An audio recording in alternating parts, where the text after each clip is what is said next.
When some of Silicon Valley's brightest and best minds make statements like, young people are just smarter, and people over the age of 45 basically die in terms of new ideas,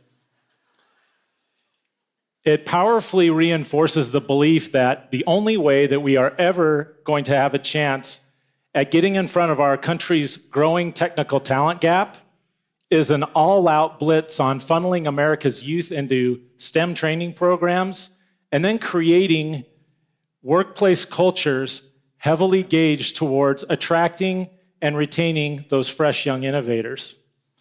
But what if everything we thought we knew about age and innovation was wrong? And what if, by taking you on a brief tour of demographics and a growing body of research, I could show you that not only does innovation have no expiration date, but that it gets better with age.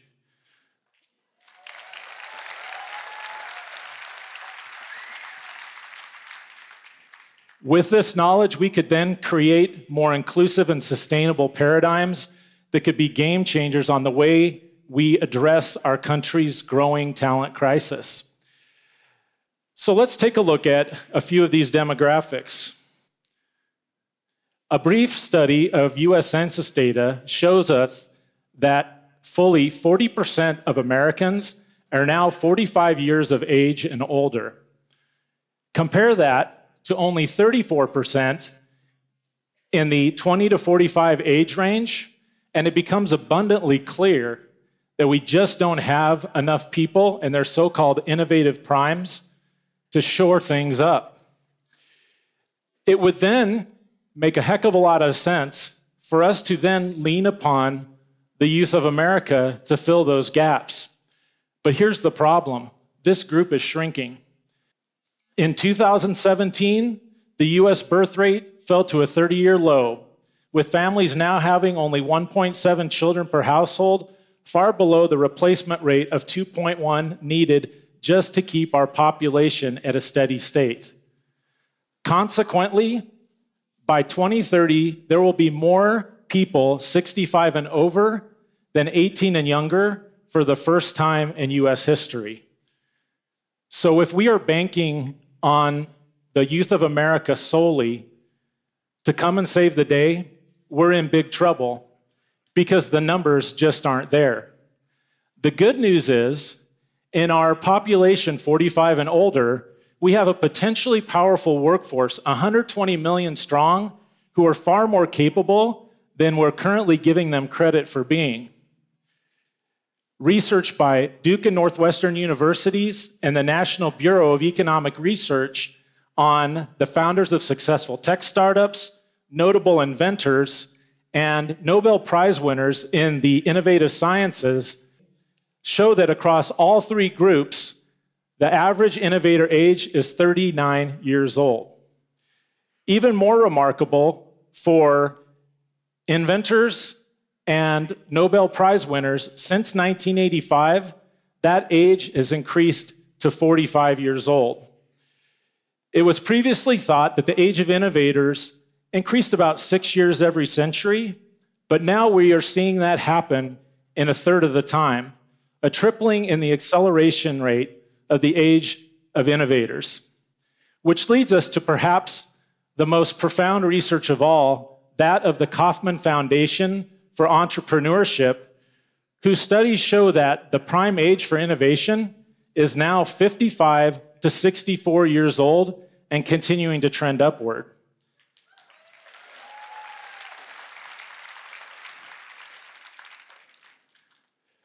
Now, there are powerful forces on both ends of the age spectrum that are fueling these changes.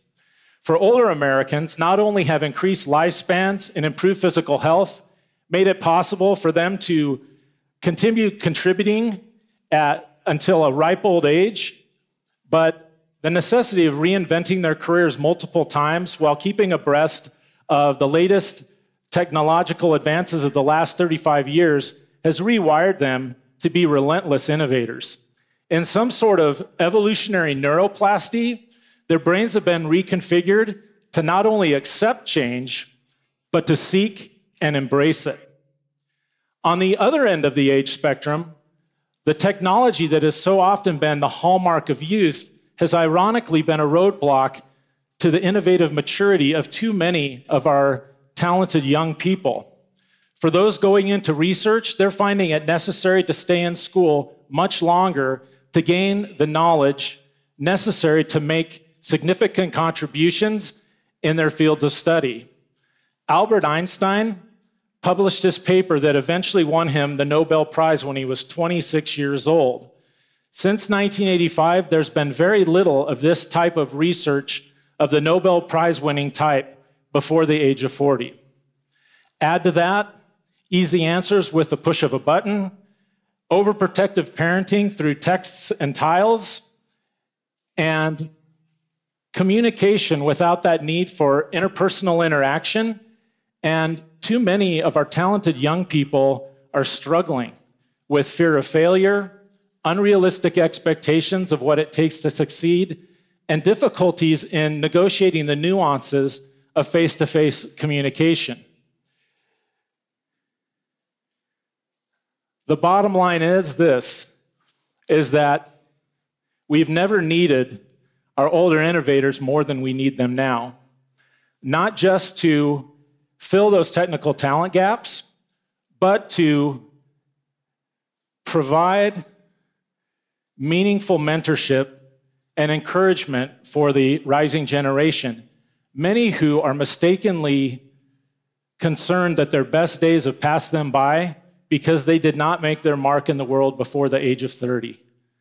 There are too many open seats in companies across America because young people are sitting on the sidelines, and because we have unfortunately marginalized too many of our greatest innovation generation who could not only encourage those youth, but fill those gaps. So, to get people back in the seats and to change it, the first thing we need to do is realize that we have done this to ourselves. To look ourselves in the mirror and realize that our paradigm is hopelessly broken. How much sense does it make for us to stand around the water cooler and complain that our biggest problem is a lack of a qualified workforce, and then hand pink slips to fully 56% of Americans 50 and over just when they're hitting their innovative prime? We need a better paradigm. In building this paradigm, it's incumbent upon corporate America to make a study of innovation centers as a model to adopt for creating age-inclusive workplace cultures. Innovation centers are collaborative spaces where people of all ages come together to build new business, incubate ideas, and learn from the experiences of others, regardless of age. They're the perfect place for the 17-year-old to school that 71-year-old in the latest and greatest in technology, and equally appropriate for that 71-year-old to share with that young innovator the blood, sweat, tears, and time that it's going to take for them to be able to make their mark in this world. Government, industry, and education must also partner together to find a way to harness the power of our greatest innovation generation. Public-private partnerships to fund rigorous STEM training for seniors, and revamping Social Security so that older workers who choose to stay in the workforce don't get penalized for doing so, and then can build their benefit percentages should they decide they want to work past the age of 70, are just the tip of the iceberg of possibilities. Finally, there needs to be a call to action of HR leadership across our country to change the dialogue and decision-making in America's boardrooms that results in way too many of our older innovators being marginalized or pushed out altogether, and to enact what I like to call work-life fusion benefits to fully get them back into the game. I have found with today's older innovator, they put less lines of demarcation between work, family, and personal life, and retirement. So I believe fusion benefits such as mini senior sabbaticals, allowing them to work from remote locations while on vacation, travel stipends allowing partners and spouses to join on business trips, and grandparent-friendly benefits such as paid time off for the birth of a grandchild. Yes. And accelerated company contributions to college savings plans for their grandchildren are just a few ways we could fully re-engage our greatest innovation generation. Doing all this and more, I have a vision of the future where innovators will start up and lead world-changing companies well into their 70s and 80s, where 17 and 71-year-olds will sit side by side in STEM training classes, and a corporate America where people of all ages will work together to build a brighter future for all. A future where innovation has no expiration date and where it's never too late to innovate.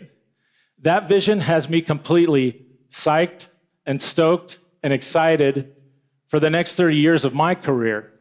I feel like I'm just getting started, and I hope, regardless of age, you feel that way too. Thank you so much.